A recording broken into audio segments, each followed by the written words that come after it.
So today I have Mr. Casey Knutson. How's it going, buddy? Good. It's been a long time. Yeah. New Year's Eve up in La Crosse. Yeah, that was a great time with your brother, Blake, Cherie, Dana. Yeah. It was a blast. Yeah, it was fun. I didn't get to come out to when you came down. I was kind of being a homebody. Yep. So I see your car ain't quite completely finished here. Yeah, it's the waiting game right now. We're waiting to get it wrapped and waiting for some parts for the engine. And as soon as we get everything back, we will be in action here. Yeah, I seen pictures. You showed me a picture of what it's gonna look like. It's gonna look really good. Yeah, and hopefully it looks really good up front this year as well. Yeah, well, dude, you're right there all the time. Every time I see you, how many times? What? You got second how many times last year? I think it was about 4 times last year. Yeah, So, you were really close. Yeah. So before we really get too in depth into this, I want to ask you, what's up with this knuckle dragger thing? I hear people talk about it all the time, Brian or whatever, but I just... Yeah.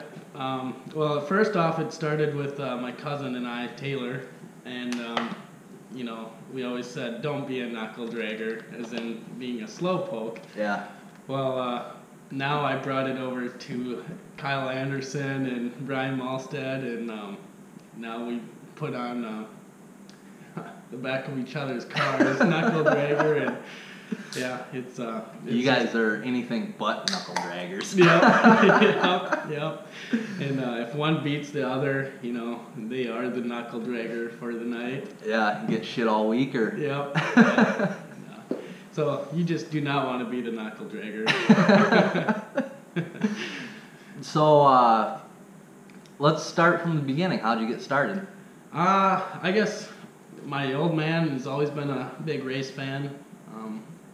So I was really interested in just simple racing, NASCAR, dirt track racing, anything that went fast I was interested in. Sure. And I guess I was about 10, 11 years old, and we built some for fun go-karts, called it. Yeah. And I'd go farting around town and... yeah, getting in any trouble? No, I never did. And I'd try to make this corner all the time in the winter. Yeah. And I'd drift around it, and I'd end up in the snowbank. I'd hit the snowbank and everything. And after I finally nailed it so many times, the neighbor was like, "Why don't you start racing?" And then I said something to my dad. Yeah. And, sure enough, that following spring, we looked at some go-karts, and next thing you know, I was racing go-karts in West Salem. Oh, yeah. So you started off in go-karts? Yep, I started out in go-karts for about 5 years, it was, and it was a blast. Yeah. It was, Did you just jump right from the go-karts into B-Mod? Did you have any hobby stock or... No, I went right from go-karts to B-Mods. My last year of go-karts, I went from asphalt to asphalt and dirt. Oh, really? Yeah. I didn't know you did the asphalt thing. Yep, yeah, I raced asphalt actually most of the time. Oh, and then, yeah. My last year of go-karting, I'd race asphalt on Fridays and dirt on Sundays. And that's when Cresco had the little go-kart track on the inside. Fountain City was going from the tri-oval to the oval, where they're at now. And I raced on that little, I think it's Thunder Speedway now. Yeah. Raced on that, so yeah. Yeah, that's pretty cool. I didn't know. So you got stuck in with the dirt. You didn't Yep. like the asphalt too much. Yep. So when did you move? You went from go-kart and then you moved up to dirt track B-Mod? Yep, that is correct. When was the first year you did that? I think that was 2011, I believe, maybe 2012. I was a senior in high school, so it must have been 2012. Yeah. And it was. I just remember the last race down at Decorah. It was Labor Day. It was a Labor Day race, and I think we were supposed to race Sunday. Got rained out, so we raced Monday. Yeah. I had school the next day, and I ended up on my lid. Really? Yep. How'd you end up doing that? Somebody turn you or what? I think I started deep in the field. And, Yeah. So you rolled your first year. Yep. Is that the only time you ever rolled over? Yeah, it is. Yep. And hopefully it was the last time. Yeah. So 2012 you started. How'd you do that rookie year? It was up and down. Now that I think of it, it was fun. It was a learning experience. Were you instantly addicted to it? Oh yeah, for sure. Yeah. Actually, like the second lap I made, the first time I ever went out onto the track, I scraped the back straightaway wall at Decorah. Oh yeah. Just because I was on the throttle, wasn't letting off. It was a blast. Lead foot. Yep. And I've learned you can't always do that, especially when the track gets black and slick. Yeah. Those hard knock learners. Yeah.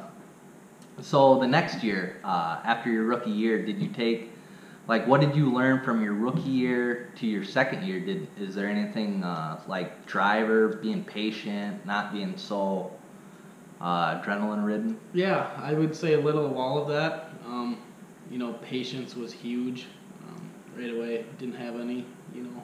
It's like, yeah, it is 18 laps, but you want to be the first one to the front. Well, Right. That's not always the case. And I'd say just the whole braking, trail braking and everything.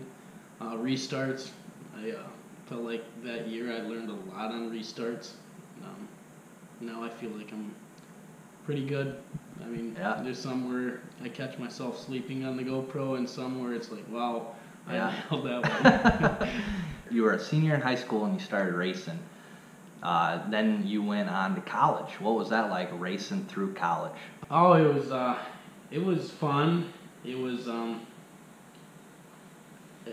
difficult at times because you had to, you're paying for college, not like high school where you can just wing whatever you had going on in class. But that first semester I actually was all mostly race car still.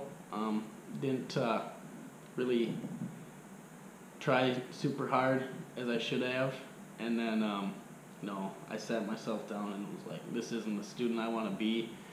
So I focused more, come the second semester of my first year, and the race car came second, and luckily that year a lot of rain and everything, and we didn't start racing until late May or something. I think it'd be the summer of 13, and it worked out in my favor because I didn't. I think I was done with school end of April, so everything worked out in my favor there. Yeah. That Mississippi Thunder last year, how many times did that rain out right away? Oh gosh. You came down to West Union and we're like, Casey, what are you doing down here? Like, oh, they rained out again. This is like the third or fourth or whatever weekend it was in a row. Yep. So you mainly do your racing up in Mississippi Thunder on Friday nights. Where else do you go? Decorah. Then I also like to go to Cresco. Always been a big fan of Cresco. Always been a fan of Decorah as well. I never grew up watching races at West Union. It was more Echo Valley. Oh, yeah. Yeah. I was in the Echo Valley days. I remember being really young. It's sad watching that track go into what it was. Yeah. At the end, now it's all plowed over. Yeah. But Echo Valley was our Saturday night place to be. Yeah. So did your old man race at all, or is this just something like fresh? Just the guy down the street was like, "Hey, you should get in a race car." And I was like, "Oh, okay." Yeah, pretty much. The old man never did race. He was just a big race fan. Always, grew up watching racing and everything. So, yeah, it's first generation driver. Yeah, so to say. Doing well, dude. I've been watching you over the last 3 years. It's impressive how. I really like watching these drivers go from, 1 year to the next year and then steadily improve.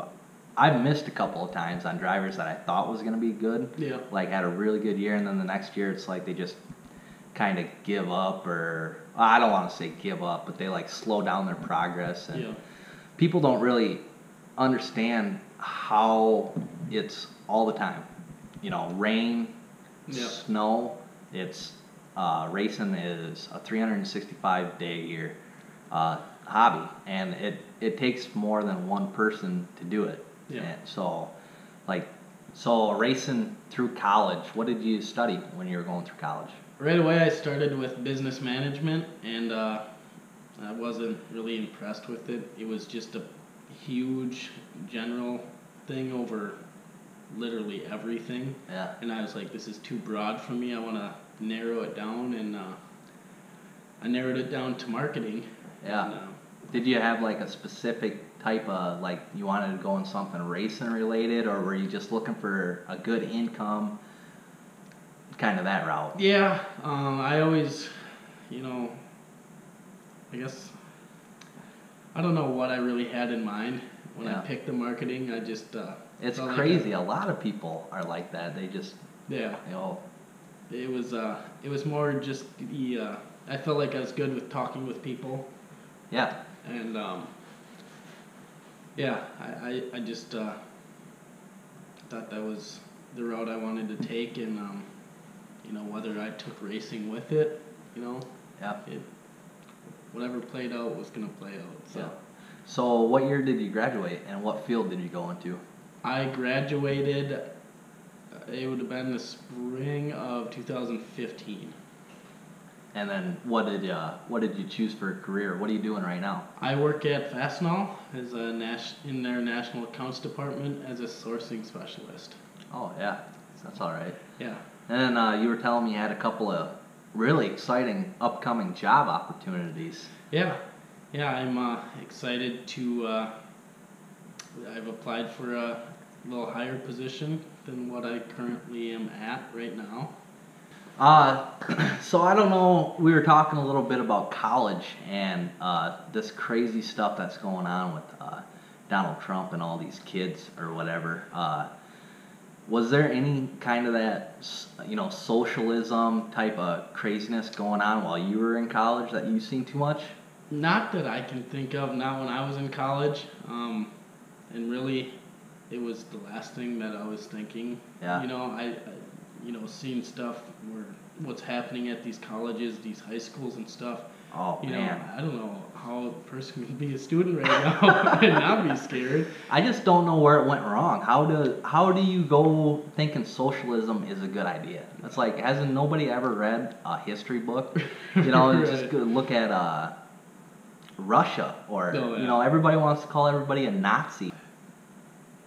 So while you were in college, where were you running at? Were you just staying mostly Mississippi Thunder Speedway, or? I was so how the schedule worked out and how my classes worked out and everything. Started school early, no, it was late August, and then we'd go all the way until late April. So generally towards the end of the year, I wasn't even racing yet when the season started up, but when the season was coming to an end, that's when all the specials are, Oh, season yeah. championship. So the beginning part of the school year was difficult because you're trying to, get everything ready for school, and then you're also trying to put in 100% Right. into the race car. So, Yeah. some things worked out with the race car and some things didn't. So Yeah.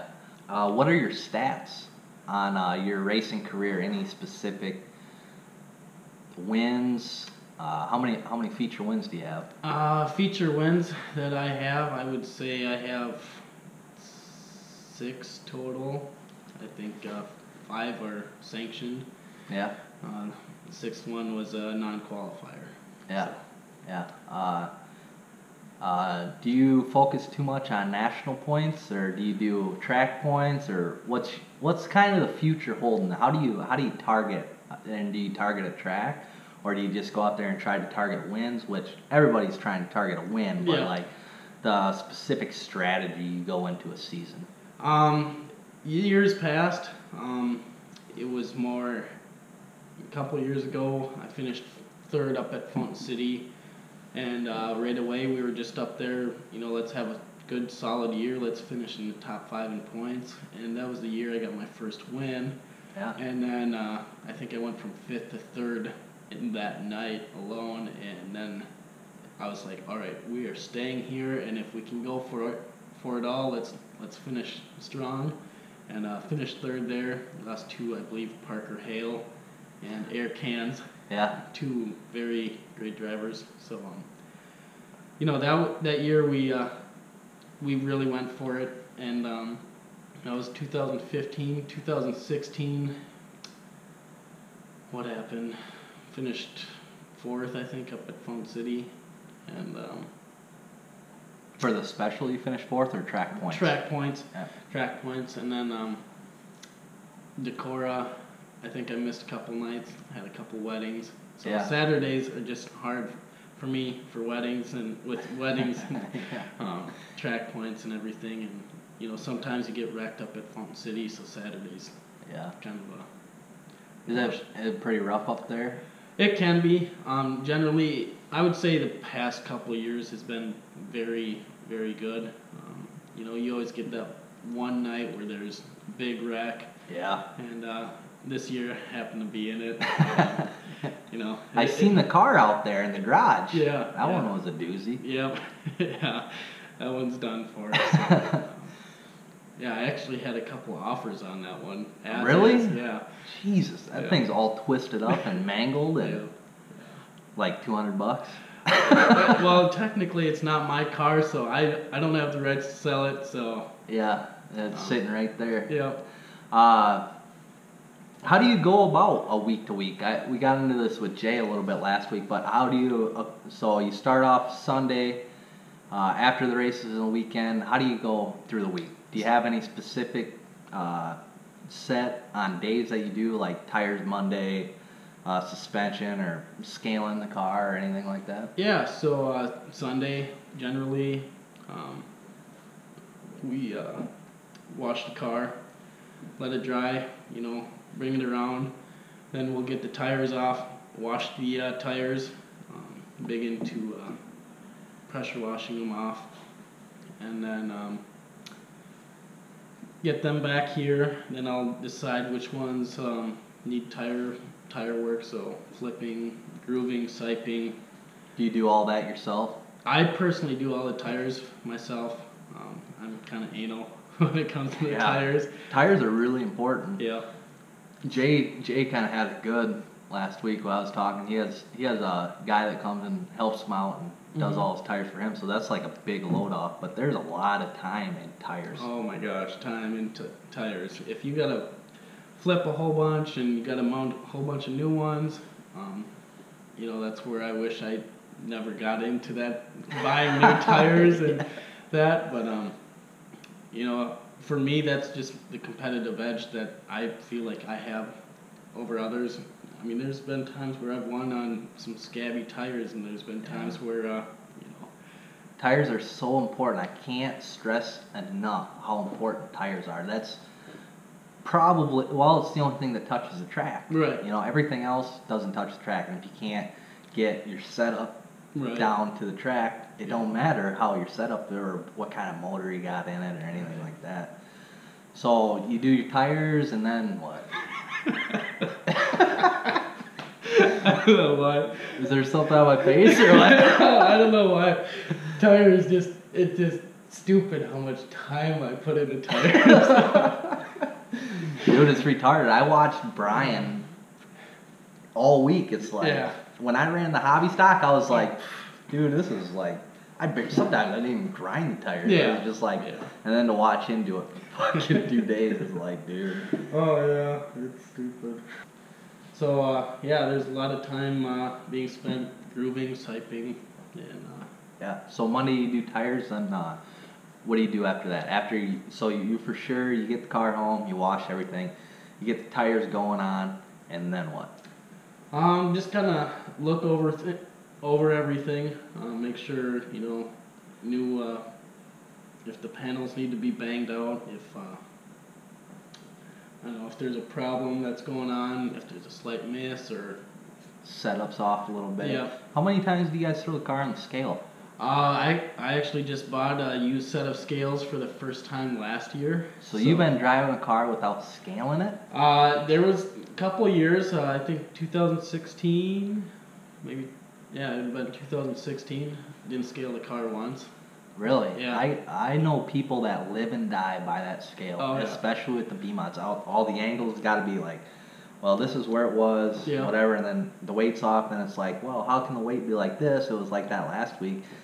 These cars are funny because they have their own little set personality. Right, and I feel confident that we got ours where it's pretty universal on Yeah.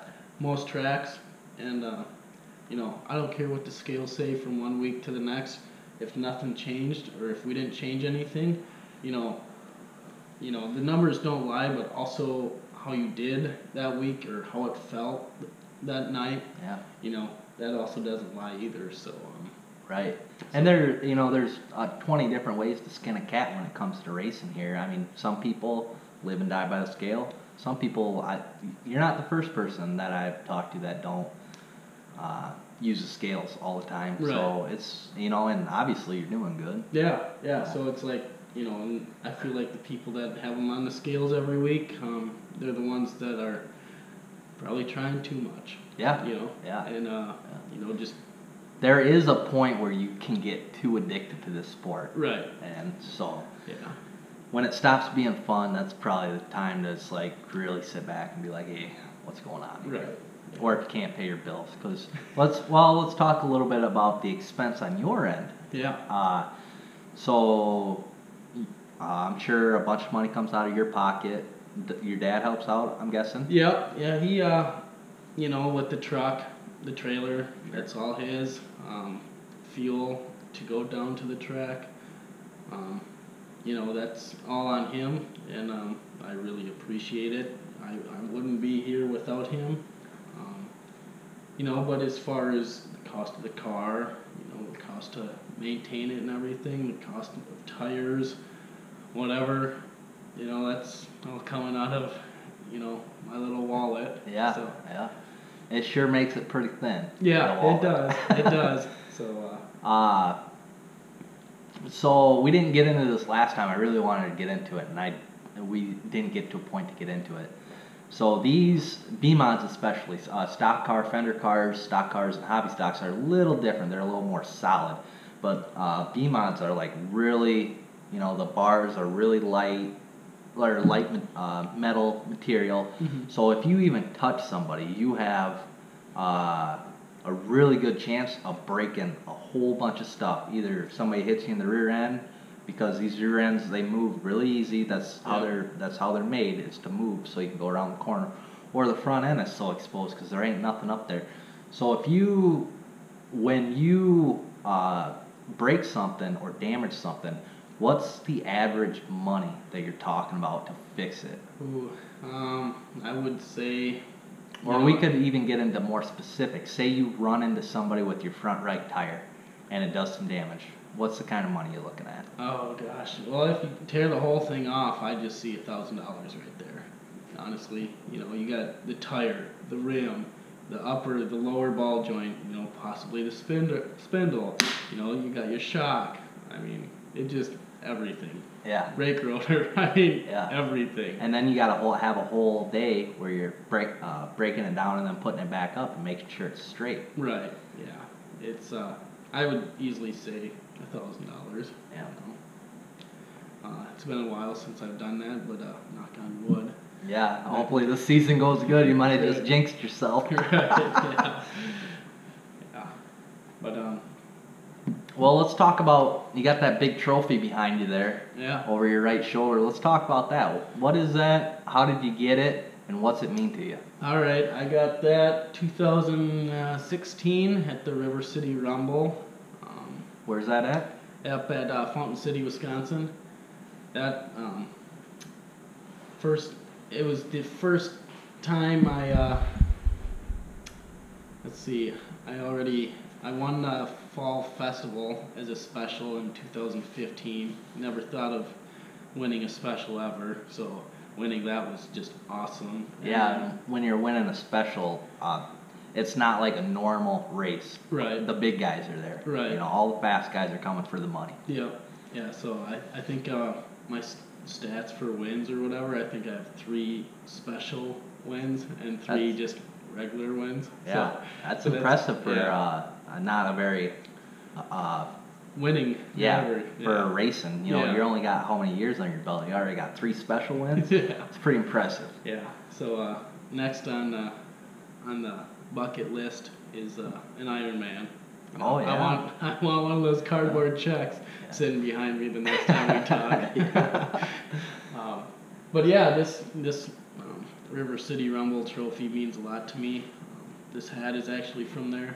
Oh yeah. How often can someone say they're wearing a $2,600 hat? That's right. You know? So yeah, it was super special to me, and had a lot of friends there. Stands was packed. It was just unbelievable.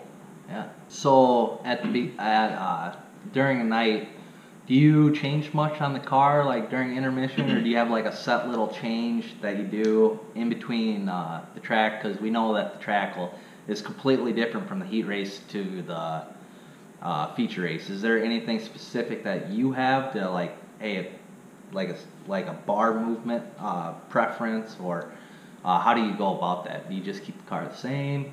We generally like to keep the car about the same. If we do anything, it'll be little shock changes here and there. But other than that, nothing too serious, unless the track is, ridiculously hammered down. Yeah. Or else, super slick for the heat race, and it's only going to get slicker for the feature. Then we'll throw something at it. But yeah. What's your preferred driving style? Are you really aggressive, or you sit back and wait? I feel like right away I was super aggressive. Had to get to the front right away. Yeah. And now I feel like I'm a little more patient. It's funny how that comes with time. Yeah. It's like I was the exact same way, and I think a lot of people are. It's like you're out there, and that checkered flag is it seems like such a big pedestal, and your adrenaline gets going more and more and more trying to chase it down. But after you step back, let's just calm down here a little bit. It seems like it gets closer. Yeah. Yeah, and there's times where I've caught myself being a little too patient, waited too long, or thinking that there's going to be a caution and there's not, and it's like, well, you just saved all that time, for nothing. Yeah. But you win some, you lose some. Right. It's Well, Jay said it perfect last week. They don't hand them out. right. They're hard to come by. Yeah. It's not like you're just going out there and technically you are going out there in a circle, but Right. everybody's trying to do it with Yeah. a lot of money. So, Casey, your dad isn't the only one that helps you out. You got a list of sponsors you want to give a shout out to? Yeah, I gotta throw Adam Drankon out there as well. Helps me out quite a bit. Couldn't do it without him either. And we got St. Mary's Auto Body on the car. We got Spring Grove Soda here. River City Heating and Air Conditioning. Richard Sanitation. Minnesota Seamless Gutters. Cook Racing Supplies and Shocks. Tyler Rinkin Photography, old TRP, and J-Line Design. Yeah, so everybody kind of helps you out a little bit there on the car. It definitely takes more than one. Cook, he's building his own race cars. Yeah. What the hell? Yeah, he's he's the man. Yeah. I mean, he's building hobby stock cars, and now B mods. Yeah. And, all of them are doing quite well. Yeah. I know. Mitch Hovden in his smoke chassis, Brady Link, for example, both have lit up the victory lane. And Cole Denner really starting to get fast in his B mod. Yeah, another good young driver upcoming. It's gonna be really somebody to watch. Oh yeah. I was excited to watch Cole in the 600s back when he raced them. Yeah. I'm gonna sit down with Cole tomorrow, and we'll talk a little bit. Hopefully, we get into the 600s when he was racing with his old man. That was pretty interesting. Yep. Yeah, the Cole and Chris show. Yeah. Yeah. So, what kind of car are you running? Are you running a Cook car, or you got an old car that you bought on a deal? Yeah, I actually bought this car from Cody. He bought a guy out, and this is a 2010 Harris car. No, it does not have leaf springs.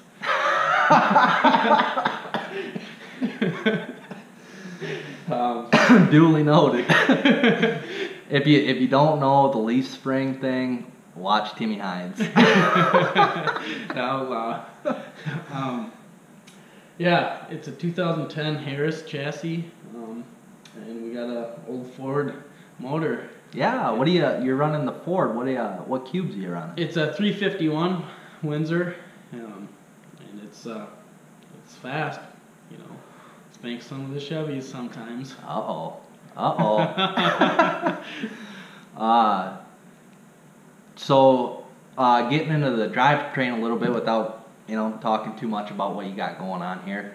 How'd you decide to go with the Ford? I would say my old man's just a big Ford guy, always has been.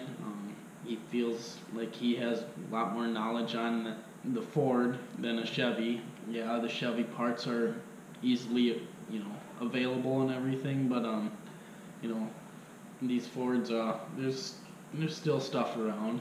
Yeah. And, They're quick too. Kyle Anderson, he runs a Ford. I know Brian Tank back in the day, he was trying to get the Ford thing going. He didn't really get it going too much, but between you and Kyle, you guys are making them really scream. Yeah. Just wish we had a little more power. Sometimes we feel like we're underpowered, but then some nights, Yeah. Kyle and I are. Yeah. Really. I've seen you on fire before. Yeah. Like a bat out of hell. Like, you're really fast. Yeah. I mean, those nights where everything clicks. Yeah. You're a road runner. Yeah. So you got entering the 2018 season. What's the plan? Win. I said at the end of the season last year, I said I was going to race only 20 times, and I was going to win 18 of them. But, we got to be realistic here. This class is really tough. I'd like to run points at both tracks. We'll see what happens. I know Decorah will be really tough. I got a wedding down there, or I got a wedding in Wisconsin by Milwaukee the second night out down there, and then the following week is setting a my here in town. Joe Diffie is coming to town, so yeah, can't miss that. Yeah, I might have to take part in those festivities. What else? I'd like to go to Iowa Speedway.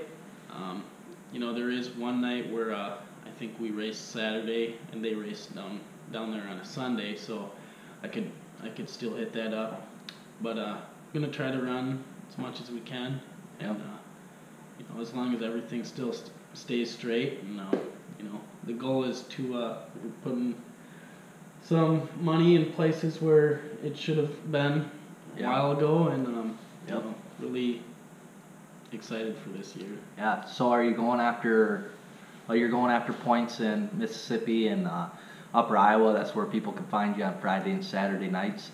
Are you planning on making a run at national points? Are you even thinking about it? Or we'll see what how the wins stack up. Realistically, you gotta have that 18 of 20. I mean, you gotta have your 20 nights in, but it seems like a lot of those guys up top, they're racing 50, sometimes 60 times in a year, and personally, realistically, I can't do it, unless the sponsors got a little bigger. Yeah. I'm proud to be where I'm at and have the sponsors that I do have. Yeah, well, you're really fast, you're really exciting, you're really young yet, so there it is, folks, Mr. Casey Knutson.